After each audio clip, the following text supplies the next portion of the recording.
ఆకాశమే హద్దు, అభివృద్ధికి కొత్త రెక్కలు. ఏపీ నవశకంలోకి ఎయిర్పోర్ట్స్తో టేకాఫ్. స్వర్ణాంధ్ర కలకి అసలైన టర్బో బూస్ట్. పర్యాటకం, వాణిజ్యం ఏదైనా సాధ్యమే. Global connect, local pride. ఎయిర్పోర్ట్ల విస్తరణలో ఏపీ నినాదం ఇది. విమానాశ్రయాల నిర్మాణంపై ఏపీ ఎందుకు అంత ఫోకస్ పెట్టింది? ఇందులో మొదటిది ఏపీ జాగ్రఫీ అయితే రెండోది కేంద్ర ప్రభుత్వ విధానాలు. 2014 వరకు దేశంలో 74 విమానాశ్రయాలు ఉంటే 2024 నాటికి 157కు పెరిగింది. 2047 నాటికి దేశంలో 350 ఎయిర్పోర్ట్లు నిర్మించాలని కేంద్రం భావిస్తోంది. కార్గో ట్రాన్స్పోర్ట్ కూడా పెద్ద ఎత్తున జరిగేలా ప్రణాళికలు. వచ్చే 5 ఏళ్లలో 50 విమానాశ్రయాల నిర్మాణానికి ప్రణాళిక. నోయిడాలో 1 కోటి మందిని తీసుకెళ్లే కొత్త ఎయిర్పోర్ట్.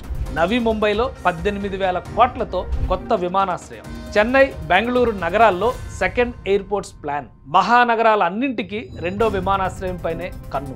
ప్రస్తుతం దేశంలో 5 అంతర్జాతీయ విమానాశ్రయాలున్న ఏకైక రాష్ట్రం ఉత్తరప్రదేశ్. అయినా కొత్తగా కడుతున్న నోయిడా ఎయిర్పోర్ట్ కూడా యూపీ పరిధిలోకే వస్తోంది. ఈ తరహాలోనే అమరావతి ఇంటర్నేషనల్ గ్రీన్ఫీల్డ్ ఎయిర్పోర్ట్ ప్రతిపాదన.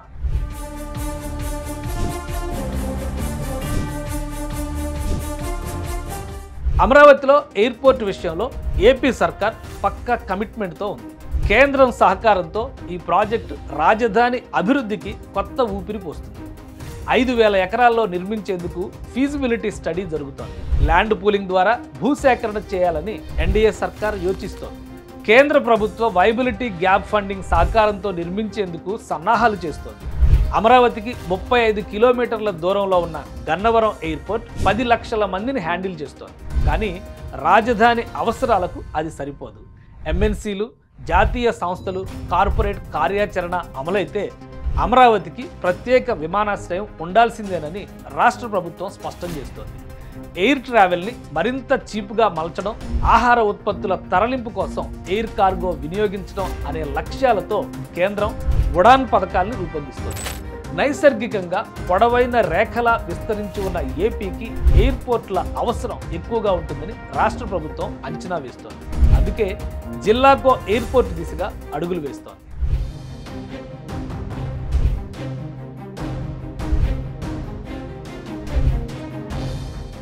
అమరావతి ఎయిర్పోర్ట్ 35 ఏళ్ల రాష్ట్ర అవసరాలను తీర్చేలా డిజైన్ చేస్తున్నారు. సంవత్సరానికి 20 నుంచి 30 లక్షల మంది ప్రయాణికుల సామర్థ్యం లక్ష్యం. దుబాయ్, సింగపూర్ వంటి గమ్యస్థానాలకి direct flights, cargo hub, maintenance, repair సౌకర్యాలు ఏర్పాటు కానున్నాయి. త్వరలోనే టెక్నికల్ ఫీజిబిలిటీ రిపోర్ట్ పూర్తవుతుంది.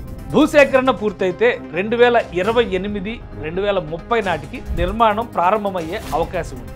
మొదటి దశ 2035 నాటికి పూర్తయ్యే ఛాన్స్ ఉంది.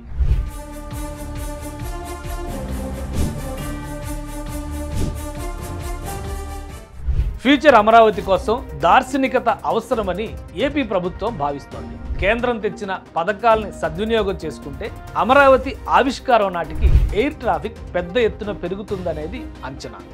విదేశాలకు వెళ్లే ఏపీ ఎన్ఆర్ఐలు బెంగళూరు, చెన్నై, హైదరాబాద్ ఎయిర్పోర్ట్లపైనే ఆధారపడుతున్నారు. అమరావతి కనెక్ట్ స్టార్ట్ అయితే ఆటోమేటిక్గా ఈ ట్రాఫిక్ డైవర్షన్ ఖచ్చితంగా జరుగుతుందని భావిస్తున్నారు. అంటే వచ్చే 10 ఏళ్లలో అమరావతి ఎయిర్పోర్ట్ ఆంధ్రప్రదేశ్ని గ్లోబల్ మ్యాప్లో నిలబెట్టడంలో కీలకం కాక తప్పదు.